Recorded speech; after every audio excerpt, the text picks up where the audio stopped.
اور مطالعہ پاکستان میں ہر وہ چیز پڑھائی جاتی ہے جو جھوٹ ہوتی ہے. ہاں، ان کے نزدیک مطالعہ پاکستان میں تو جو فوجی ڈکٹیٹر ہیں ان کو بڑا بڑھ چڑھ کے ان کو لیڈر بنایا جاتا ہے، اور جو پی ٹی آئی کا موقف ہے تو میں سمجھتا ہوں کہ انہوں نے ظلم دیکھا ہی نہیں. ہمارے دور میں یا اسٹرگلنگ جو پیریڈ تھا جنرل ضیاء کے ظالمانہ دور میں، خواتین کو ان کے شیر خوار بچوں کے ساتھ شاہی قلعے میں بند کیا گیا. فوجی ڈکٹیٹر آئے اور انہوں نے جو مظالم کیے، ان کے سامنے سیسا پلائی ہوئی دیوار کی طرح پاکستان پیپلز پارٹی کھڑی رہی. میں راولپنڈی میڈیکل کالج میں تھا، وہاں جنرل ضیاء کا بیٹا اور بیٹی بھی پڑھتے تھے. ظاہر ہے اس کی وجہ سے اس کالج کی ایک خاص اہمیت تھی، کیونکہ وہ بچے بھی ادھر ہی تھے اسی کالج میں. ہم نے جنرل ضیاء کے پتلے کو پھانسی دی. جسے کہتے ہیں نا کہ عشق کی جو داستان ہوتی ہے نا، اس میں وجوہات نہیں ہوتی، بس اس میں یہ ہوتا ہے کہ آپ کو کہ دل کو لگ گیا. السلام علیکم ناظرین، اردو 5 کے ساتھ میں ہوں آپ کی ہوسٹ رابعہ علی. ناظرین، اس وقت میرے ساتھ وہ شخصیت موجود ہے جنہوں نے ماضی میں اور اب بھی بہت سارے انقلابی کام کیے. انقلابی شخصیت انہیں کہتے ہیں، شاعر بھی ہیں، ادیب بھی ہیں، اور بے شمار کتابیں جو ہیں یہ لکھ چکے ہیں، اردو میں بھی، پنجابی میں بھی، اور بہت ساری ان کی ایسی کتابیں ہیں جو جن کا ترجمہ ہوا ہے انگلینڈ میں، انڈیا میں، اس کے علاوہ ہر ملکوں میں پڑھی جاتی ہے. اور ان کی شاعری جو ہے آج کل کے نوجوان، اور اگر پیچھے دیکھا جائے تو لوگ ان کی شاعری کو بہت پسند کرتے ہیں. اور جو سب سے بڑا اعزاز انہیں حاصل ہے وہ یہ ہے کہ محترمہ شہید جو بے نظیر صاحبہ ہے، انہوں نے ان کی نظم جو ہے میں باغی ہوں میں باغی ہوں، وہ انہوں نے لاکھوں کے مجمع کے سامنے پڑھی تھی. میں بات کر رہی ہوں ڈاکٹر خالد جاوید جان، جو کہ اس وقت ہمارے ساتھ موجود ہیں. ان سے بات کرتے ہیں کہ آج کل یہ کیا کر رہے ہیں اور پارٹی کے حوالے سے کیا ان کے کارنامے ہیں. السلام علیکم. وعلیکم السلام جی. سر، کیسے ہیں آپ؟ میں ٹھیک ہوں، thank you very much for coming and مجھ سے بات کرنے کے لیے. سر، سب سے پہلے مجھے یہ بتائیں کہ پاکستان پیپلز پارٹی میں کتنا عرصہ ہو گیا آپ کو؟ کب سے اس پارٹی کو آپ نے جوائن کیا؟ میں جب اسٹوڈنٹ تھا تو اس زمانے میں، یہ 70s کی بات ہے، تو اس زمانے میں نے پارٹی جوائن کی تھی. اور پہلے تو میں ایز اے اسٹوڈنٹ لیڈر تھا راولپنڈی میڈیکل کالج میں، اور اس کے بعد وہ میری نظم جو ہے میں باغی ہوں، اس کی وجہ سے جنرل ضیاء کے زمانے میں مجھے تشدد کا نشانہ بنایا گیا، میری ٹانگیں بازو توڑ دیے گئے. اور اس کے بعد پھر یہ جمہوریت کا سفر جو ہے وہ ہم نے پیپلز پارٹی کے ساتھ شروع کر دیا. تو سر، یہ کیا وجہ ہے اس پارٹی سے اتنی محبت کہ آپ نے اپنا پورا خاندان جو ہے اس میں وقف کر دیا؟ آپ کی بیٹی جو ہے نایاب جان، وہ ڈپٹی سیکرٹری اطلاعات ہے سینٹرل پنجاب کی، آپ کی بیگم جو ہیں وہ بھی جنرل سیکرٹری ہے ویمن ونگ کی. تو کیا اتنی محبت پارٹی نے آپ کو کیا دیا؟ دیکھیں، یہ جسے کہتے ہیں نا کہ عشق کی جو داستان ہوتی ہے نا، اس میں وجوہات نہیں ہوتی، بس اس میں یہ ہوتا ہے کہ آپ کو کہ دل کو لگ گیا. مجھے جناب ذوالفقار علی بھٹو شہید کے جو نظریات تھے، انہوں نے اتنا متاثر کیا کہ میں یہ سمجھتا ہوں کہ پاکستان میں اگر کوئی سیاسی جماعت ہے جو سیاسی جماعت کہلانے کی مستحق ہے تو وہ پاکستان پیپلز پارٹی ہے، کیونکہ اس کے کریڈٹ پر پاکستان میں جتنے بھی بڑے کام ہیں جو آئینی لحاظ سے یا آپ ہیومن رائٹس کے حوالے سے کہیں، وہ پاکستان پیپلز پارٹی کے زمانے میں ہوئے ہیں. اور اس کی سب سے بڑی جو مثال ہے وہ پاکستان کا آئین ہے. اس پاکستان کو آئین بے سرزمین بے آئین کہا جاتا ہے. تو ذوالفقار علی بھٹو نے پہلی مرتبہ 25 سال کے بعد پاکستان کو ایک جمہوری متفقہ جمہوری آئینی اسلامی آئین دیا. اور جب آئین کوئی بنتا ہے تو تب ہی کوئی قوم بنتی ہے. تو میں سمجھتا ہوں کہ پاکستان پیپلز پارٹی اس لحاظ سے کہ اس نے پاکستان کو آئین دیا، وہ پاکستان کے سیاسی نظریے کی محافظ بنی، اور اس کے بعد اس کے دفاع کے لیے اس آئین کو برقرار رکھنے کے لیے جو فوجی ڈکٹیٹر آئے اور انہوں نے جو مظالم کیے، ان کے سامنے سیسا پلائی ہوئی دیوار کی طرح پاکستان پیپلز پارٹی کھڑی رہی. اور یہ پہلا موقع تھا جب کسی پارٹی کے سربراہ نے اپنی نہیں بلکہ اپنے پورے خاندان کی قربانی دی۔ اس سے پہلے یہ بات مشہور ہوتی تھی کہ قربانیاں دینے والے جو ہیں وہ تو کارکن ہوتے ہیں، اور اس کا فائدہ اٹھانے والے وہ سیاستدان ہوتے ہیں، حکمران ہوتے ہیں، یا پارٹی لیڈر ہوتے ہیں۔ تو یہ واحد پارٹی ہے جس کے لیڈروں نے جانی دی، اور کسی پارٹی کے پاس یہ اعزاز نہیں۔ تو میں سمجھتا ہوں کہ اگر کوئی پاکستان کی سیاست کو سمجھنا چاہتا ہے اور پاکستان کی سیاست میں آنا چاہتا ہے تو اس کے لیے پاکستان پیپلز پارٹی ہی واحد چوائس ہے۔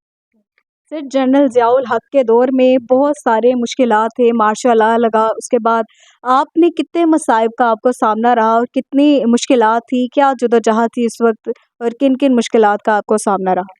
یہاں ہماری مشکلات کے ساتھی جو دور تھا اس کے ساتھی بھی بیٹھے ہوئے ہیں، خالد بٹ صاحب آپ کے ساتھ آئے ہوئے ہیں، ریاض صاحب آئے ہوئے ہیں۔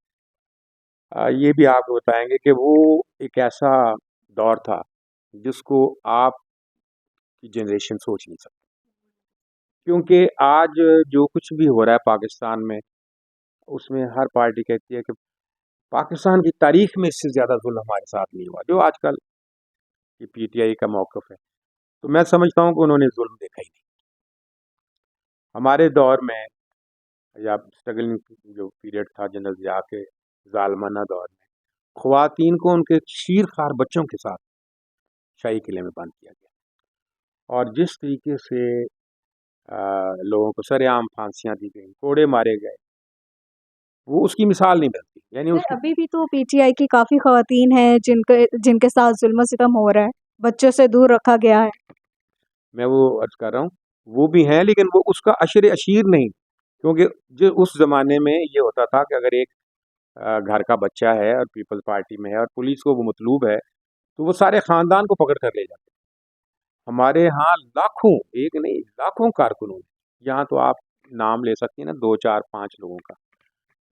میں سمجھتا ہوں کہ پاکستان کی تاریخ میں جتنے لوگ جنرل ضیاء کے ہاتھوں پیپلز پارٹی کے لوگ ستائے گئے، یا ان کو تکلیفیں پہنچائی گئیں، یا ان کو کوڑے مارے گئے، یا ان کو جیلوں میں رکھا گیا، اس کا عشر اشیر بھی بعد میں آپ سوچ نہیں سکتی کہ کس طریقے سے یہ حملہ، یعنی سب سے بڑی چیز تو جان ہوتی ہے۔ آپ کے لیے کیا کیا مشکلات تھیں؟ مجھے یہ تھا کہ میں راولپنڈی میڈیکل کالج میں تھا، وہاں جنرل ضیاء کا بیٹا اور بیٹی بھی پڑھتے تھے، ظاہر ہے اس کی وجہ سے اس کالج کی ایک خاص اہمیت تھی کہ یہاں پہ حکمران جو ڈکٹیٹر تھا اس کے بچے تھے، تو وہاں کوئی بول نہیں سکتا تھا۔ تو وہاں پہ میں نے یہ نظم لکھی تھی، میں باغی ہوں، اور پاکستان پیپلز پارٹی کے جو سربراہ ہیں ذوالفقار علی بھٹو شہید، ان کی جو پہلی برسی تھی 4 اپریل 1980 میں، کیونکہ وہ 79 میں شہید کیے گئے تھے، ان کا عدالتی قتل ہوا تھا، تو وہ پہلی برسی کہیں نہیں منائی گئی، کیونکہ اس زمانے میں آپ یہ حیران ہوں گے کہ جو اخبار ہوتا تھا اس میں اگر بھٹو صاحب کی تصویر کہیں ہوتی تھی تو وہ اس کو اتار دیتے تھے، وہاں خالی جگہ ہوتی تھی۔ تو ہم نے اپنے میڈیکل کالج میں ہر وہ کام کیا جو اس حکومت کے اندر غیر قانونی تھا یا جرم تھا۔ کیا بھٹو صاحب کی تصویر نے اس کی رونمائی کی اس فنکشن کی، بھٹو صاحب کی تقریر ہم نے وہاں چلائی، بھٹو صاحب کے محبت میں کچھ بچے جب میں تقریر کر رہا تھا وہ اتنے جوش میں آ گئے کہ انہوں نے اپنی خون کی رگ کاٹ کے تو بھٹو صاحب کی تصویر پہ لگا دی، اور وہ ایسا ایک ماحول بن گیا جنون کا۔ اتنے خوف و ہراس کے ماحول میں یہ جرت اور یہ بہادری میں وہی کہہ کیسے رہا ہوں آئی آپ میں؟ کہ یہ پھر صرف یہی نہیں، ان کے بچوں کے وہ بچے بھی ادھر ہی تھے اسی کالج میں، ہم نے جنرل ضیاء کے پتلے کو پھانسی دی۔ بچوں کے ساتھ؟ ہاں، تو پھر انہوں نے ہمیں چھوڑنا تو نہیں تھا، انہوں نے پھر اور ہمارے اندر جرت کیسے آئی، یہ آپ کا بڑا اچھا سوال ہے۔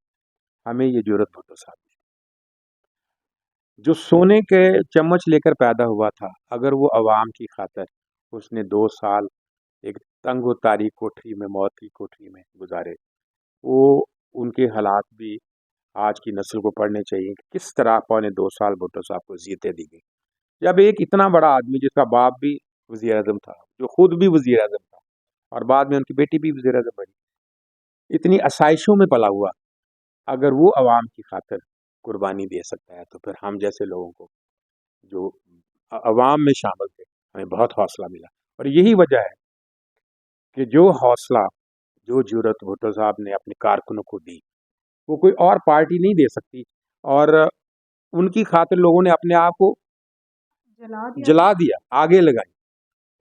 تو یہ جو کام ہے یہ پیپلز پارٹی کے علاوہ کوئی نہیں کر سکتا تھا، اور ان کی وجہ سے ہم جیسے لوگوں کو بھی اور بہت سارے لوگوں کو ہمت ملی۔ تو وہ جرأت اور وہ بہادری جو اس وقت کارکنان میں تھی، آپ کو کیا لگتا ہے کہ آج آنے والے نئے نوجوان جو ہیں، جس طرح آپ کی بیٹی بھی ہے، اس کے علاوہ اور بھی کئی نوجوان ہیں، ان میں یہ جرأت اور یہ بہادری ہے پارٹی کے لیے؟ دیکھیں، یہ ہر ایک جنریشن کی بات ہوتی ہے۔ جیسے میرے بچے میرے گھر میں پیدا ہوئے، انہوں نے ہمارے خیالات کو سنتے رہے، وہ کسی نہ کسی لحاظ سے ان ٹچ رہے اپنے پرانے روٹ سے، ماضی سے۔ اب بہت سارے بچے ہیں ان کو تو پتہ ہی نہیں ہے، وہ مطالعہ پاکستان پڑھتے ہیں، اور مطالعہ پاکستان میں ہر وہ چیز پڑھائی جاتی ہے جو جھوٹ ہوتی ہے۔ ہاں، ان کے نزدیک مطالعہ پاکستان میں تو جو فوجی ڈکٹیٹر ہیں ان کو بڑا بڑھ چڑھ کے ان کو لیڈر بنایا جاتا ہے، اور جو عوام کے نمائندے ہیں، ظاہر ہے ہماری اسٹیبلشمنٹ جو ہے وہ ہمیشہ عوام سے اور عوام کے نمائندوں سے خوف زدہ ہوتی ہے، تو ان کو کبھی غدار اور کبھی کیا کچھ کہا جاتا ہے۔ تو اس وجہ سے بھی جو ہے نئی نسل جو ہے اس میں سے بہت سارے لوگ جو اپنے ماضی سے جڑے نہیں ہوئے، اور ان کو شاید نہیں پتہ، اور جب ان کو اس جذبے کا نہیں پتہ تو وہ جذبہ آج اس طرح تو نہیں آ سکتا۔